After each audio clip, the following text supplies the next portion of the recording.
नमस्कार, मैं डॉक्टर सुखाराम, सहायक आचार्य इतिहास, राजकीय डूंगर महाविद्यालय बीकानेर।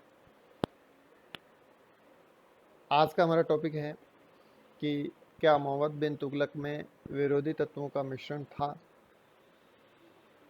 पूर्व वीडियो में हमने बात की थी कि क्या सुल्तान में पागलपन के कुछ लक्षण थे,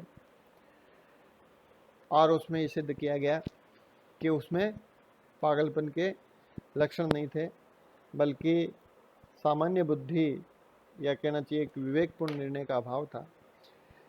और इस वीडियो में हम चर्चा करेंगे इस टॉपिक पर कि क्या उसमें कुछ विरोधी तत्वों का मिश्रण था या नहीं। मोहम्मद बिन तुगलक में विरोधी तत्वों का मिश्रण था या नहीं, ये इतिहासकारों में एक बड़े विवाद का विषय है। कुछ इतिहासकार, जिनमें डॉक्टर ईश्वरी प्रसाद, डॉक्टर मेहंदी हुसैन तथा प्रोफेसर के निज़ामी प्रमुख है, मोहम्मद बिन तुगलक को विरोधी तत्वों का मिश्रण नहीं मानते। जैसे डॉक्टर ईश्वरी प्रसाद का मानना है कि ऊपर से देखने पर हमें प्रतीत होता है कि मोहम्मद बिन तुगलक में विरोधी तत्वों का आश्चर्यजनक मिश्रण था, किंतु वास्तव में ऐसा नहीं था। डॉक्टर ईश्वरी प्रसाद उसका मुख्य दोष उसमें शासन प्रबंध के उच्च आदर्शों के साथ साथ दुराग्रह जैसी प्रवृत्ति को बताते हैं। इसी प्रकार डॉक्टर मेहंदी हुसैन भी उसे विरोधी तत्वों का मिश्रण नहीं मानते।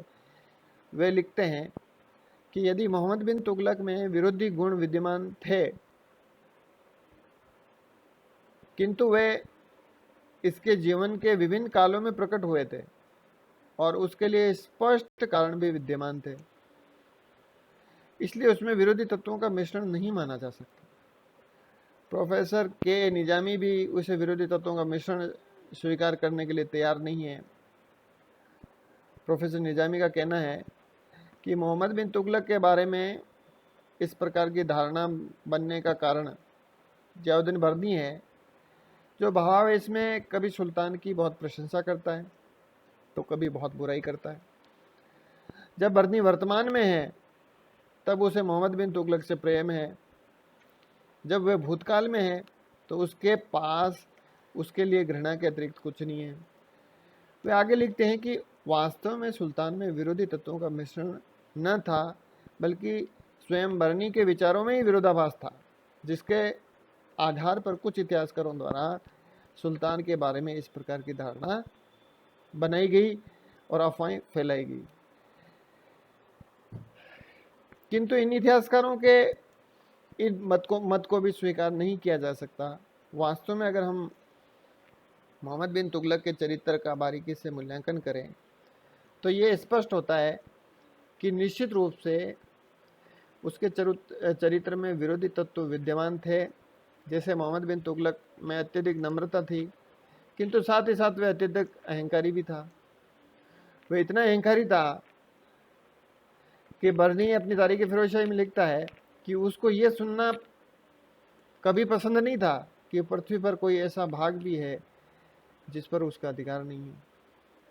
कभी कभी वह इतना विनम्र भी हो जाता था कि एक बार उसने खलीफा के वंशज गैसुद्दीन मोहम्मद को, अत्यंत दरिद्र अवस्था में था, स्वयं अनुरोध करके उसके पैरों को अपनी गर्दन पर रखवा कर उसके प्रति अपनी नम्रता का प्रदर्शन किया। साधारणतः ये बहुत दयालु और न्यायप्रिय था, किंतु कभी कभी जब वह क्रोधित हो जाता तब वह अत्यंत क्रूर और अत्याचारी मनुष्य की भांति व्यवहार करता था।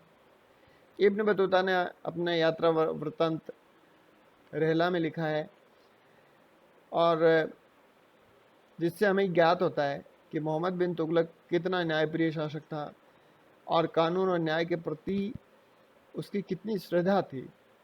कभी कभी वह स्वयं न्यायालय में एक अपराधी की भांति उपस्थित होता था और साधारण नागरिक की भांति न्यायाधीश के हाथों दंड स्वीकार करता था।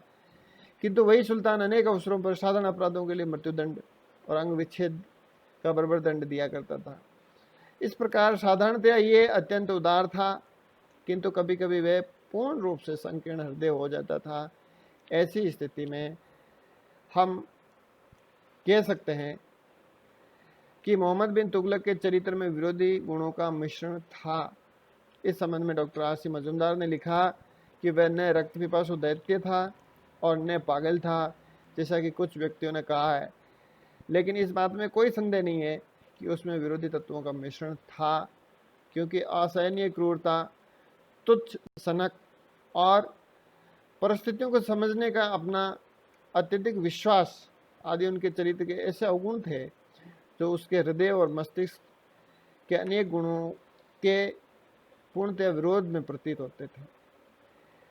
डॉक्टर आशीर्वाद लाल श्रीवास्तव और विंसेंट आर्थर स्मिथ भी ये मानते हैं कि मोहम्मद बिन तुगलक में विरोधी तत्वों का मिश्रण था। तो इस प्रकार हम ये कह सकते हैं कि सुल्तान जो था वो विरोधी तत्वों का मिश्रण था, या उसके दिमाग में सकारात्मक और नकारात्मक दोनों प्रकार के तत्व जो थे, मिश्रित तत्व थे, जो उसके व्यवहार में हमें परिलक्षित